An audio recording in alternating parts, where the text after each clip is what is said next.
Turn the printer off. Then press and hold the Feed button as you turn the printer back on. A self-test prints. Save the printout, as you will need to include it when you return the old thermal print head. Turn the printer off and remove the power cable. Open the roll paper cover. Remove the paper roll and remove the cutter cover. When you're done, close the roll paper cover. Remove these screws.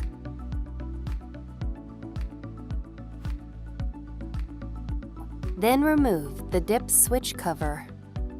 Then remove the lower case. Remove this screw. Then remove the metal shield. Remove the FFC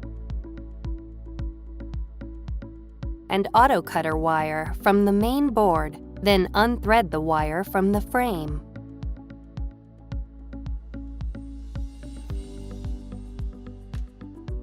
Remove these screws.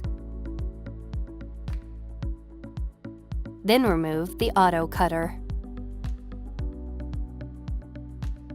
Remove these screws. Remove the pressure plate. If the springs detach from the plate, reattach them. Remove the thermal print head.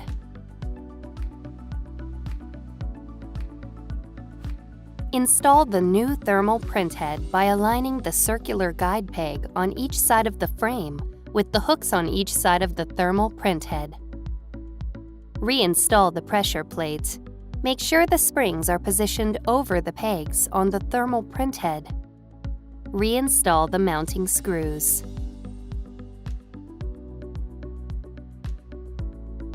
Thread the auto cutter wire through the frame. Align the cutouts and holes on the auto cutter with the guides on the frame. Then reinstall the auto cutter and the mounting screws.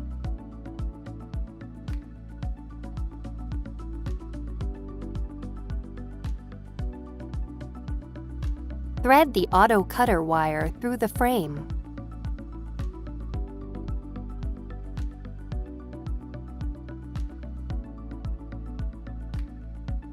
Reattach the FFC to its connector on the main board, and then reattach the auto cutter wire to the CN1 connector on the main board. Align the pins on the frame with the holes on the metal shield. Then reinstall the metal shield and secure it with the single screw. Reinstall the lower case and secure it with the screws.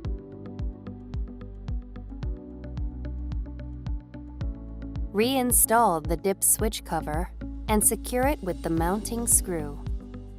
Connect the power cable. Reinstall the cutter cover. And reload the paper roll.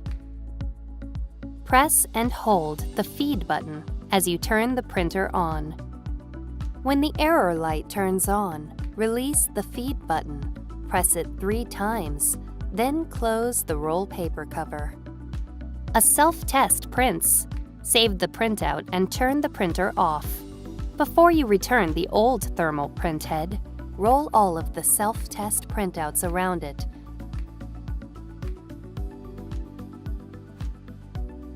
And secure the printouts with a rubber band.